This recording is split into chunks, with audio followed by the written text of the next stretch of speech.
ใจเย็นๆลูกค่อยๆเล็งรีบไม่ต้องรีบต้องแบบสไนเปอร์ค่อยๆยิง ใส่ลูกเข้าไปใส่ลูก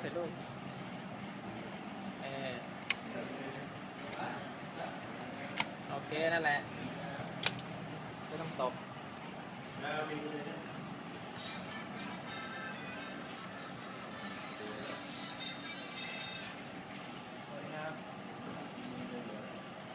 อ๋อผมมาสนามยิงปืน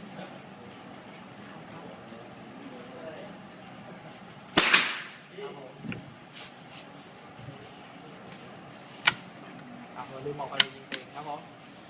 ครับพอดีครับใครว่านะอ๋อใช่ยังไม่เสร็จชิ่งลงมาครับผม